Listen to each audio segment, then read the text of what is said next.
Nice, shalom, shalom. I'm going to start off this video by giving all praise, honor, and glory to Yahweh, Bahashem, Yahweh Shai, Bahashem, Rakakwadash. Double honors to the apostles and the elder bishops, a great millstone that rule well, that teach well while learning truth, 100% according to the Bible. I also want to say shalom to the elect, 144,000 men, prophet, servants scattered abroad the four corners of the earth, and shalom to the Akwaf, you sisters that are sincere in your children, shalom.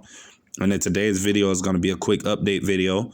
Basically, I got a video here from Doomsdays 7, and you basically got a Doomsday plane, which is, I guess, responsible for, surviving nuclear radiation and in case of a nuclear war to keep the president, protected and things of that nature, right? So you got Donald Trump that basically just arrived in one of these in Washington, D.C., and is raising a lot of alarms to the people, man. Of the times and seasons in which it is that we're living in.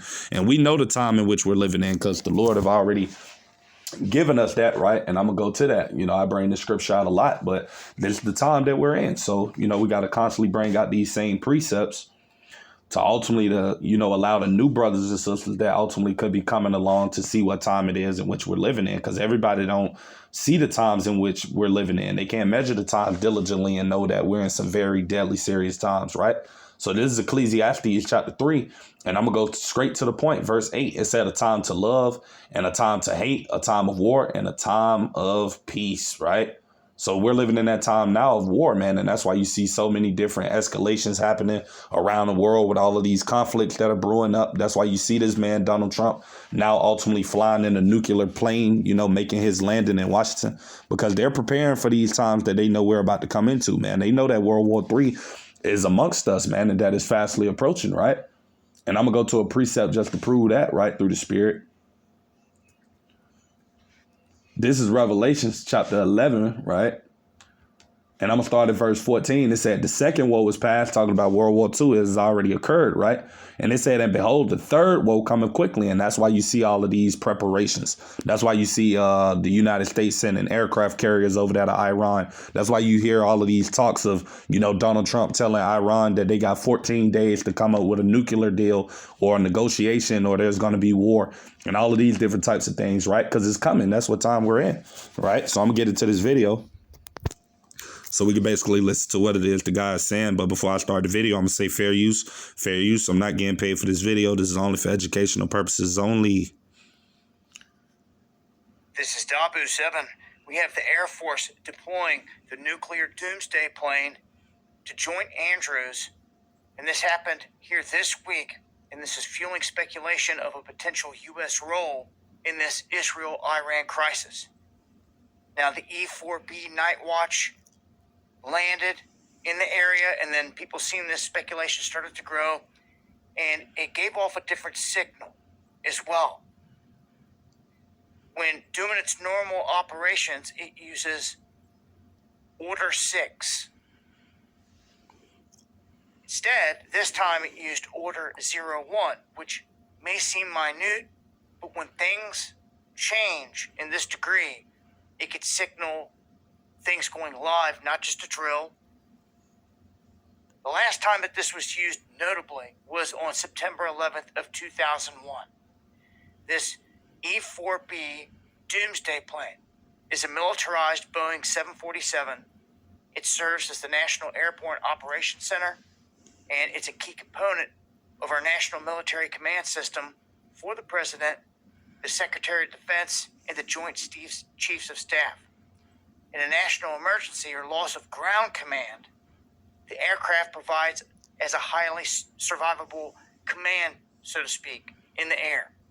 It's got command, control, communications over the U.S. It can initiate war orders. And they say that it's hardened here. They say it can remain airborne for an extended period of time, capable of refueling mid-air, protected against EMPs, and capable of surviving a nuclear blast. The plane is equipped with advanced satellite communications, shielding technologies, and can accommodate more than 100 people. They say, in case of a national emergency or destruction on the ground, this will be used.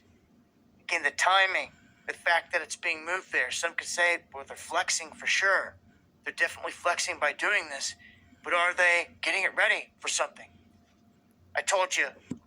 Yep, and they are getting it ready for something. You know, they're getting it ready for what they know is to come, man, which I read earlier in Revelations 11 and 14. That third woe, man. These elites, Donald Trump and all of these other people, you know, they know what's coming, man. They know that America will be drawn into this conflict with Iran because that's ultimately what they want to allow to happen anyway. And that's all the will of Yahweh Ba'Shem Yahushua, which are ultimately to bring forth judgment upon this place, America, man, through World War III, when this place is going to be destroyed by those ICBM missiles. That's why you got all of these rich elites. They're building their bunkers and going up underground, pulling all of their money out of the American stock market and going into different countries and things of that nature. They know that soon to come that all hell's about to break loose, man. And I'm going to go to a precept just touching on that, right? Because these are the times and seasons in which we're about to step into, man, right? This is St. Matthew chapter 24, verse 21. And it says, "For then shall be great tribulation, such as was not since the beginning of the world to this time, nor ever shall be," right? And I'm going to read verse 22 as well. It said, "And except those days should be shortened, there shall no flesh be saved," right? Because you're going to have nuclear destruction that's coming, man, in the near future, right? And that's why Yahweh Ba'Shem Yahushua is ultimately speeding up the time, man, right? But for the elect's sake, those days should be shortened. For the Lord's elect, man, that's who he's speeding up this time for. That's why you see all of these different conflicts happening so quickly. That's why you see we just started 2025 earlier this year, and it already feel like it only been 2 weeks or 3 weeks, and we're in the middle of this thing. This year is damn near basically over. That's because the Lord is shortening the days. He's increasing the time for the elect's sake, right? Because of the evils that are about to come upon this earth, man. You know, that if the Lord didn't speed up this time, that no flesh would be saved, man. You know, so that's just how bad it's about to get in the near future, man. And these devils, they know it's coming, and they're trying their best to try to prepare for it, right? But yeah, that's pretty much everything I had to say with today's video. Just a little quick update on things that are taking place. Lord's willing to be edifying to the next time. I'm going to say shalom.